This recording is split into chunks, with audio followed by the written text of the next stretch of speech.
You think you are resting, but your brain never actually slows down. You lie down. You scroll. You watch something. You answer a few messages. It feels like a break. But when you stand up again, you are still tired. So you assume you are bad at relaxing, that you do not know how to switch off, that something about you is wired wrong. But what if you are not failing at rest? What if your nervous system has not experienced real quiet in years? Keep your hands off the keyboard for a second and notice what happens inside your body. Not the big feelings, the small ones. A faint pull toward the next tab, a gentle itch to check, a pressure to do something with your attention. That pressure is the point. Most people think they have a rest problem. They think they need more time off, better sleep, or stronger discipline. What they actually have is a stimulation problem. They stop working, but they never stop being engaged. Modern rest is built to look like recovery while functioning like input. You lie down, but your mind stays on call. You take a break, but you keep feeding the same systems that keep you tense. Novelty, social signals, tiny rewards, tiny alarms. You call it unwinding, but the nervous system reads it as stay ready. Not ready for danger, ready for the next thing. That is why you can finish a day and feel strangely unrested, even if you had hours with nothing scheduled. Your calendar goes quiet, but your attention does not. You are not resting. You are still stimulated. Picture the most normal evening. You sit on the couch. You finally stop moving. Your phone is in your hand without a decision. You open one app, then another. You watch short videos with the sound low. You read comments you do not care about. You check messages that are not urgent. You switch between 3 topics in 60 seconds. Your face stays neutral, but your body keeps making small adjustments. A breath held for half a second. A thumb that never stops. A jaw that tightens when something loads slowly. You put the phone down. 10 seconds pass. The mind reaches back for it like a tongue touching a missing tooth. Or think about rest at work. You finish a task and you feel a gap. That gap is supposed to be a tiny recovery. Instead, you fill it with a scan, email, news, a quick look at the feed. You tell yourself it is just a minute. But the minute is not neutral. It is a small activation, a warm-up for alertness. Even your healthy moments can carry the same hidden pattern. You go for a walk, but you bring podcasts so silence does not touch you. You cook, but you stream something so you never face the blank parts of the day. You shower, but music is on because stillness feels too thin. You get into bed, and right when the brain starts drifting, you reach for the one device designed to keep you awake with endless newness. This is not a personal weakness. It is a recognizable loop. The loop has a signal. Any moment that becomes quiet starts to feel like it needs to be fixed. You do not even call it discomfort. You call it boredom. You call it wasting time. You call it being unproductive. But what you are really noticing is a nervous system that has been trained to expect a certain level of stimulation to feel normal. Here is the first reframe. The issue is not that you cannot rest. The issue is that your definition of rest quietly changed. Rest used to mean a drop in demands, fewer decisions, less monitoring, less evaluation, more space for the mind to wander without being redirected. Now rest often means a different category of demand. Work demands get replaced with attention demands. Instead of deadlines, you get updates. Instead of meetings, you get messages. Instead of effort, you get constant selection.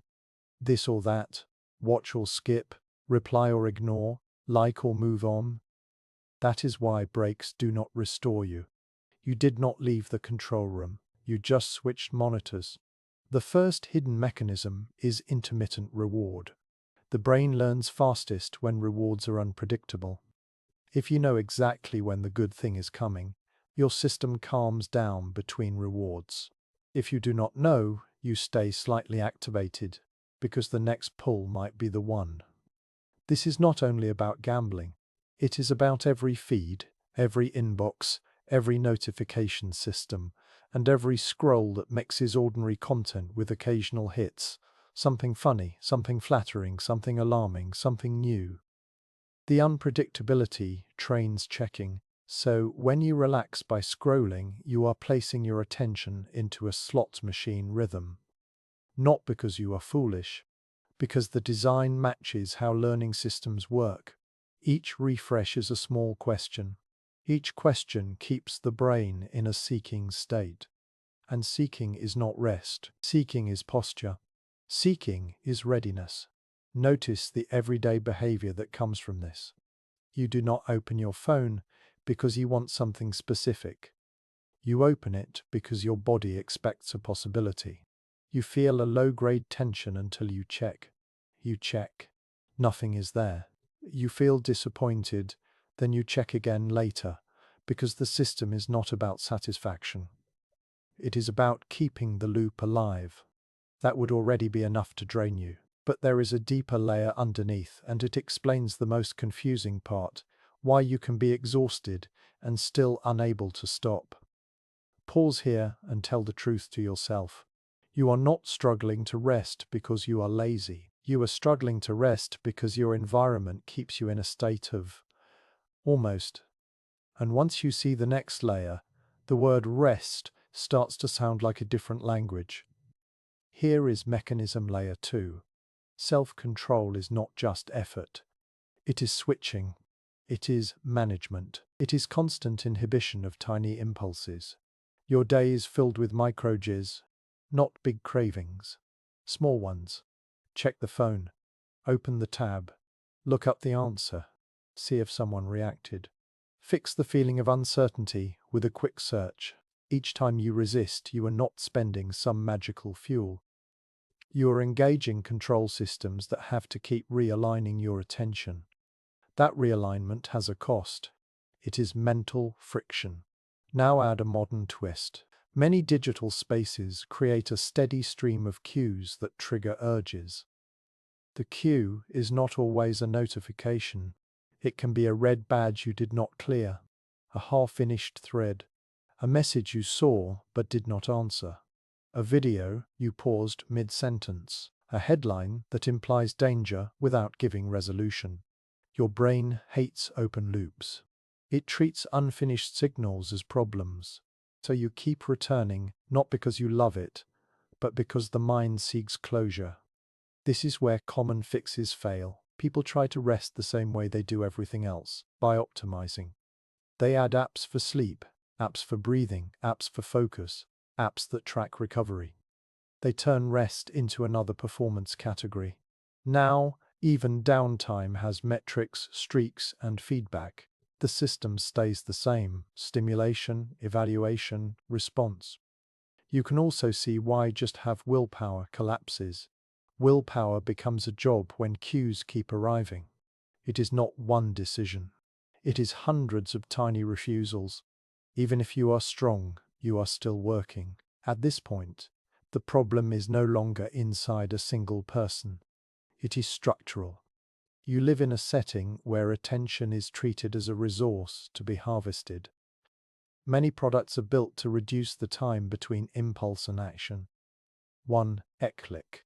Autoplay. Infinite scroll. Read receipts. Typing indicators. All of these features compress the space where you would normally pause, reflect, or let an urge fade. When friction disappears, you do not feel freedom. You feel compelled speed. Even the social layer adds pressure. Messages arrive with implied timelines. Scene status makes silence look like rejection. Group chats create ambient obligation. Work tools blur the end of the day. News cycles refresh faster than your emotional system can process. None of this has to be dramatic to be exhausting. It just has to be constant. And because it is normal, you call the symptoms personal. You say you are tired. You say you are distracted. You say you cannot focus. But what you are experiencing is continuous partial engagement. You are never fully on and never fully off. Now comes the final reframe, and it is sharper than it sounds. The opposite of rest is not work.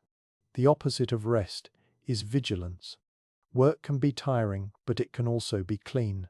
One task, one goal, one direction. Vigilance is dirtier. It is scanning. It is monitoring. It is waiting for signals. It is staying available.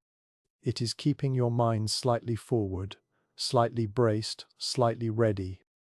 A person can do that for hours while appearing relaxed, because the body is still and the face is calm. But inside, the system is running. This is why doing nothing feels hard. Doing nothing removes the signals that have been steering your attention. And without those signals, your mind does what it was built to do. It turns inward. It starts reviewing.